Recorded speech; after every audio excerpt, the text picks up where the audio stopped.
Hello guys, आज question करेंगे simple interest के। एक निश्चित राशि साधारण ब्याज पर 2 वर्ष में 3640 और 8 वर्ष में 4060 हो जाती है। वार्षिक अनुमानित दर प्रतिशत ज्ञात करके बताने की वार्षिक ब्याज दर कितनी है।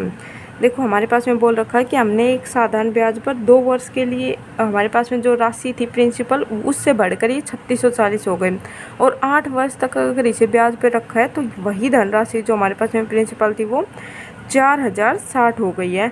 तो हमें रेट बताना है कि किस रेट से ये बढ़ रही है। देखो, ये कितनी हो गई, 3640 से 4060 हो गई। ये कितनी बढ़ी है, ये बढ़ी है हमारे पास में 420 बढ़ी है। और कितने टाइम के अंदर बढ़ी, ये इनका डिफरेंस कितना आ जाएगा, 6 वर्ष के अंदर। तो 6 वर्ष के अंदर कितनी बढ़ी है, 420। तो 1 वर्ष के अंदर कितनी बढ़ी है, 70। तो मतलब कि ये राशि है 2 वर्ष बाद में आया था ना ये प्रिंसिपल हमारे, तो इसमें से 70 मल्टीप्लाई बाई 2 मतलब 140 माइनस कर देंगे। 140 इसमें से माइनस करेंगे तो हमारे पास में जो भी आएगा, हमारे पास में कितना आएगा, प्रिंसिपल आ जाएगा 3640 में से 140 माइनस करेंगे तो ये आ जाएगा हमारे पास में 3500। मतलब हमारे पास प्रिंसिपल कितना था, 3500 था। लेकिन हमें प्रिंसिपल नहीं निकाला, इसमें निकाला है रेट। तो रेट क्या होता है हमारे पास में, हमें 1 वर्ष के अंदर जितना भी ब्याज मिला है, 1 वर्ष के अंदर हमें ब्याज कितना मिला था, 70। और जितने प्रिंसिपल पर मिला है, कितना प्रिंसिपल पर, 3500 पर मिला है, मल्टीप्लाई बाई हमें 100 करना है। तो ये हमारे पास में क्या आता है, रेट आता है। तो ये 0 से 0 कैंसिल और 7 5 35 और ये आ जाएगा 5 2 10 20। मतलब कि जो हमारे पास में ब्याज की दर थी वो कितनी थी, 20% हो जाएगा हमारा राइट आंसर। नेक्स्ट क्वेश्चन, एक राशि पर प्राप्त किया गया साधारण ब्याज राशि का 25/36 है। वर्षों की संख्या ब्याज की वार्षिक दर के बराबर है, तो ब्याज की वार्षिक दर क्या होगी। बोल रखा है कि हमने साधारण ब्याज पर कोई राशि दी है, अगर हमारे पास में वो 36 राशि थी तो उस पर ब्याज कितना हो गया, 25 लग गया। ठीक है, अगर हमने 36 मान ली तो राशि, तो 25 हमें ब्याज मिल गया उसके ऊपर। और जो हमारे पास में जो ब्याज की दर थी ना, वो टाइम, जितना टाइम के लिए अगर हमारे पास में हमने 10% ब्याज दर पर दिया है तो हमने राशि को ब्याज पर 10 वर्ष के लिए ही दिया है। ठीक है, और 20% की ब्याज दर पर दिया है तो हमारे पास में जो टाइम दिया है वो भी हमने 20 ईयर दिया है। ठीक है, 20 साल का दिया है। तो ऐसे इसमें बोल रखा है, तो हमें ब्याज की दर बतानी है। तो यहाँ पे हमारे पास में ऐसा ही कितना हो जाएगा, 36 से हमारे पास में ये कितना आ गया, 36 पर हमें कितने का ब्याज मिल गया, 25 का मिल गया। तो हमारे पास में जो सिंपल इंटरेस्ट होगा वो कितना होगा, 25 होगा। 25 और 25 होगा तो 25 इज इक्वल टू हमारे पास में आ जाएगा, SI का फॉर्मूला क्या होता है, SI is equal to principal multiply by rate multiply by time upon 100। 100 हमारे पास में रेट होते हैं, परसेंटेज के अंदर होता है इसलिए आता है इसके लिए 100। और टाइम हमारे पास में होता है ईयर के अंदर। ठीक है, तो ये आ जाएगा हमारे पास में रेट कितना, इस प्रिंसिपल हमारा कितना दे रखा है, 36 दे रखा है। रेट हमें निकालना है, लेकिन इसके अंदर बोल रखा है जो time is equal to rate है। तो रेट की जगह भी R लिखेंगे और टी की जगह भी R लिख देंगे। तो यहाँ पे क्या हो जाएगा, R² हो जाएगा। ठीक है, अपॉन 100 हो जाएगा। ये 100 इधर की तरफ चला जाएगा, अपॉन 36 इधर आ जाएगा। 4 9 36 और ये 4 7 28, 4 2 8, 4 5 20, सॉरी 4 6 24, 4 6 24 से जाएगा। तो ये आ जाएगा 625/9 आ जाएगा और ये R²। तो 625 हमारे पास में स्क्वेयर होता है 25 का, तो R की वैल्यू कितनी आ जाएगी, 25/3। तो इसे सोल्व करेंगे तो ये आ जाएगा हमारे पास में 3 8 24 और ये हमारे पास हो जाएगा 33%, मतलब 8.33% हो जाएगा हमारा राइट आंसर। अगला क्वेश्चन 33, 6,50,000 की कीमत वाली कार को कुछ डाउन पेमेंट मतलब तत्काल भुगतान करके दी जाती है, मतलब down payment hand to hand जो हमने पेमेंट दी है उसके ऊपर करके खरीदी जाती है। शेष राशि पर एक मुश्त 10% का साधारण ब्याज लगाया जाता है और राशि का भुगतान 25,000 की 20 समान वार्षिक किस्तों में किया जाता है। तो डाउन पेमेंट जो हमने तत्काल भुगतान किया था उसकी राशि बतानी है। देखो, हमें नहीं पता हमने कितनी डाउन पेमेंट की है। अब देखो, कोई चीज़ दे रखी है, उस मतलब कार दे रखी है, उसकी एग्जैक्ट वैल्यू हमें उसी टाइम उसे या तो 6,50,000 रुपये देने हैं या फिर कुछ डाउन पेमेंट करके उसे 10% की ब्याज दर पर हम 20 समान किस्तों के अंदर 25,000 रुपये दे के उसे हम ले सकते हैं। ठीक है, तो ये ऑप्शन हमने चुना है कि 25,000 दे के हमने लिए 20 समान किस्तों में। तो 25,000 देंगे और 20 20 बार देंगे तो ये हमारे पास में कितना हो जाएगा, 25,000 मल्टीप्लाई बाई 20 करेंगे तो ये हमारे पास में आ जाएगा 5 लाख रुपए। मतलब हमने 5 लाख रुपए दिए हैं ब्याज के रूप में चुकाएं। और ये हमारे पास में रेट कितनी थी, 10 से 11 हो जाएगी, 10%। तो ये हमारे पास में किसकी वैल्यू दे रखी है, रेट की, मतलब जो हमने प्रिंसिपल जितना भी हमने चुकाया है उसकी आ गई। तो ये आ गई 11 की और हमें निकालना है 10 जो हमने देना था, मतलब प्रिंसिपल जो देना था। ये 5 लाख तो हमारे पास में ब्याज लग लग के हुआ था ना, तो इसलिए तो ये हमारे पास में आ जाएगा 4 5 4 5 4 5 पॉइंट में समथिंग आएगा। ठीक है, हम पॉइंट तक यहीं तक रख लेते हैं। अब हमारे पास में टोटल प्रिंसिपल कितना था, 6,50,000 यही था। तो इसमें से माइनस कर देंगे तो ये हमारे पास में आ जाएगा, मतलब ये हमने जो देना था। ठीक है, डाउन पेमेंट करने के बाद हमें ये राशि देनी थी, लेकिन हमने दिया कितना है, ब्याज लगने के कारण 5 लाख रुपए दिए हैं। देने कितने थे, 4,54,545, लेकिन हमने दिए 5 लाख रुपए। तो जो भी एक्स्ट्रा दिए थे वो तो ब्याज था।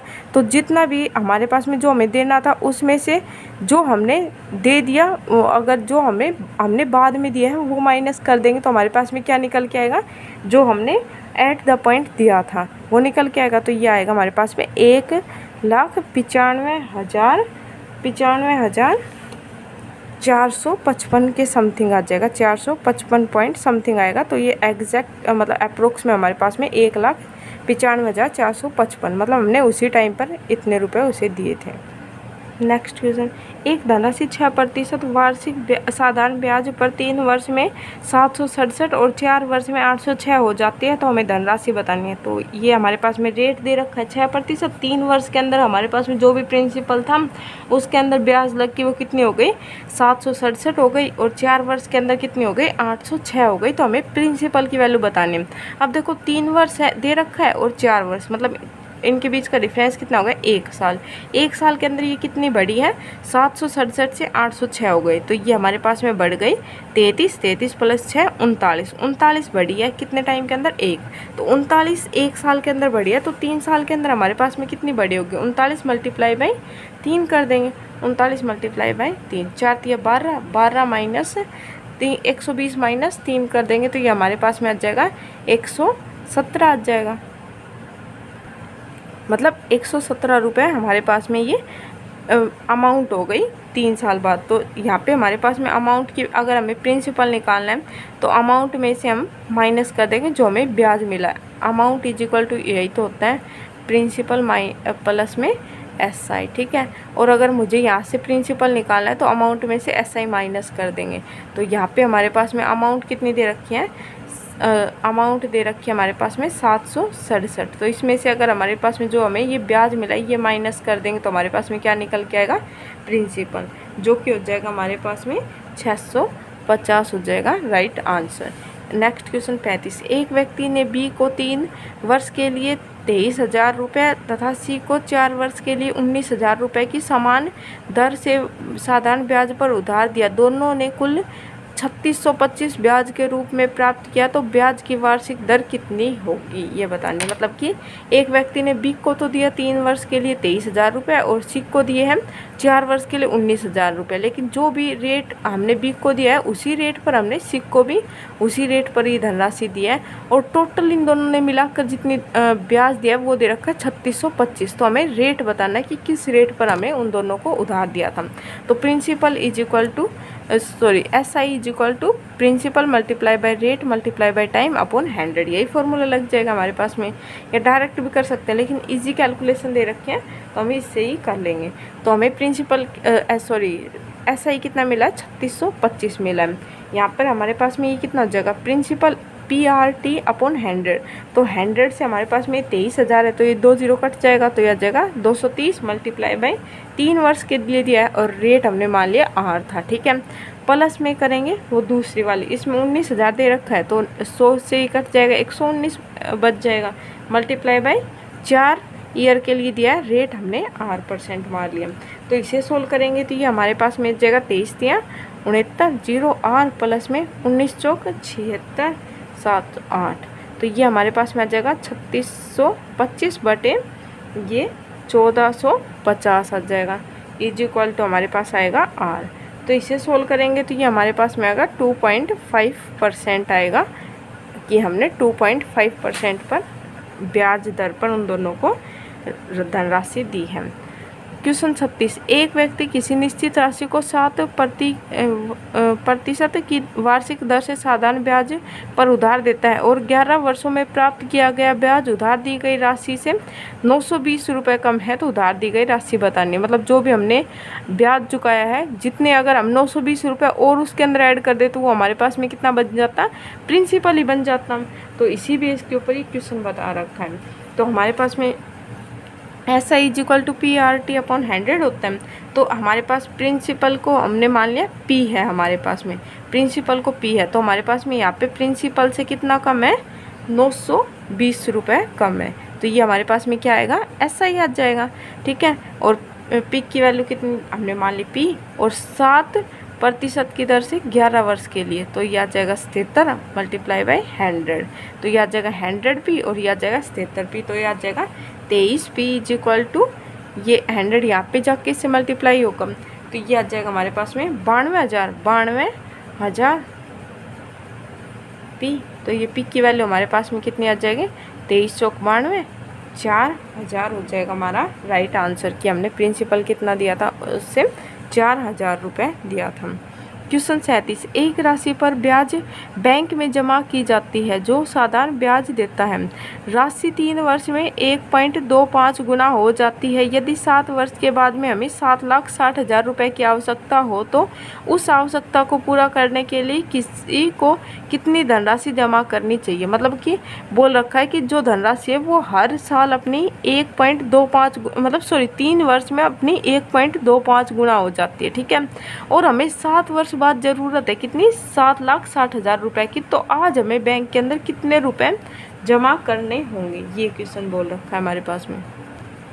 ये 1.25 है, मतलब 125/5 हो जाएगा, 125/100 हो जाएगा। ठीक है, तो ये आ जाएगा 25 चौक 100, 25 5 125। 4 से वो राशि कितनी हो जाती है, 5 हो जाते हैं। तो हमें SI कितने का मिलता है, 1 का मिलता है। ठीक है, तो SI का फॉर्मूला लगा देंगे, 1 इज इक्वल टू प्रिंसिपल हमारे पास में कितना है, 4, रेट हमारे पास में दे नहीं रखा, रेट हमें निकालना है, और टाइम दे रखा है 3 वर्ष के अंदर ये हो जाती है। ठीक है, अपॉन 100 और 4 25, तो ये हमारे पास में रेट कितना आ जाएगा, 25/3%, ये दे रखा है।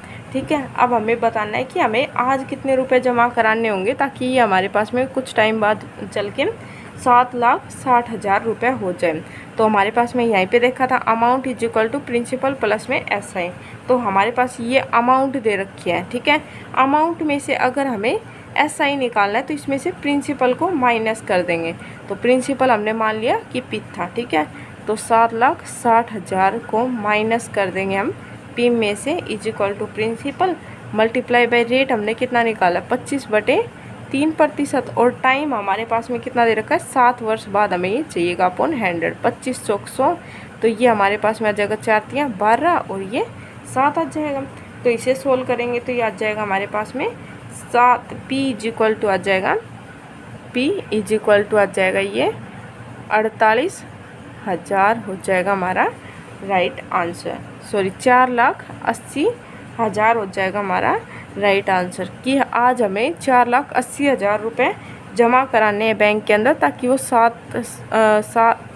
वर्ष बाद वो 7,60,000 रुपये हो जाए। ठीक है, नेक्स्ट क्वेश्चन, 5 वर्ष में 10% साधारण ब्याज पर दैनिक 9,600 रुपये के ऋण के और कितने वार्षिक किस्तों में चुकाया जाना चाहिए। मतलब हमारे पास पे दे रखा है कि 9,600 रुपये हमने ऋण पर लिए हैं, तो 5 वर्षों के अंदर हमें 10% के साधारण ब्याज पर हमें चुकाना है। तो किस वार्षिक किस्त पर चुकाएंगे, मतलब कितने कितने की हमारे पास में किस्त बननी चाहिए ताकि ये हम 5 वर्ष के अंदर चुका पाएँ। तो ये हमारे पास में क्या होता है, किस्त देनी है। तो हमने पहले वर्ष हमारे पास में जो भी हम किस्त देंगे, सिंपल इंटरेस्ट क्या होता है, हर साल सिंपल होता है, मतलब 10% है तो हर साल ये 10 ही लगेगा। तो हमें 5 वर्ष तक देनी है। तो स्टार्टिंग में हम कितना देंगे, 140 देंगे, फिर देंगे 130 देंगे, फिर ये देंगे, हमने मान लिया 100 देना था हमें, तो पहले वर्ष हम कितना देंगे 100, फिर 110 देंगे, फिर 120 देंगे और फिर देंगे हमारे पास में 140, ऐसे हमें देना है। तो ये हम टोटल रुपए कितने देंगे 600 रुपये देंगे। लेकिन क्वेश्चन के अकॉर्डिंग हमें कितने रुपए देने हैं 9600 रुपये देने हैं। Is the value of 60। तो हमने एक किस्त कितने की मानी थी 100 रुपये की, तो मल्टीप्लाई बाई 100 कर देंगे, तो ये हमारे पास में आ जाएगा 1600 रुपये। मतलब हमें 1600 रुपये की किस्त बांधनी पड़ेगी, तभी वो हमारे पास में 5 वर्षों के अंदर 10% साधारण ब्याज के रूप में चुकाई जाएगी हमसे। नेक्स्ट क्वेश्चन 39, 2700 पर 8 महीने के लिए 5 पैसे प्रति रुपये प्रति माह की दर से साधारण ब्याज ज्ञात करना है। मतलब हमारे पास में प्रिंसिपल दे रखा है 2700 रुपये और 8 महीने के अंदर हमें 5 पैसे प्रति माह की दर से हमें साधारण ब्याज देना है। 8 महीने का टाइम दे रखा है, तो हमें बताना है कि ब्याज कितना होगा। तो हमारे पास यही फॉर्मूला लग जाएगा। लेकिन यहाँ पे क्या बोल रखा है 8 महीने के लिए, और ये हमारे पास में टाइम क्या बताया था पर ईयर था, मतलब वार्षिक रूप से था। तो इस 8 महीने को हम वार्षिक के अंदर कन्वर्ट कर लेंगे, मतलब 8/12 कर देंगे, ठीक है। और 5 पैसे मिलते हैं हमें प्रति माह। तो हमारे पास में माह कितने होते हैं एक साल के अंदर 12 होते हैं, तो 5 × 12, 12 पंजे 60, मतलब 60 पैसे। ये हमारे पास में क्या आ गया रेट आ गया परसेंटेज के अंदर, मतलब 60% की दर हो गई हमारे पास में, ठीक है। तो ये हमारे पास में आ गया 2700 multiply by 8/12 multiply by 60 upon में 100, ये परसेंटेज था, तो ये 100 आ गए। तो ये आ गया 4 दूनी 8, 4 तिया 12, 3 निम 27, तो ये आ गया 9 दूनी 18, 18 छिके 114, 18 छिके 108। तो ये हमारे पास में एक जीरो और बच रही थी, तो ये आ जाएगा हमारे पास में 1080 राइट आंसर। अगला क्वेश्चन 40, एक निश्चित समावधि में एक राशि 5% वार्षिक साधारण ब्याज की दर से स्वयं की 2 गुनी हो जाती है।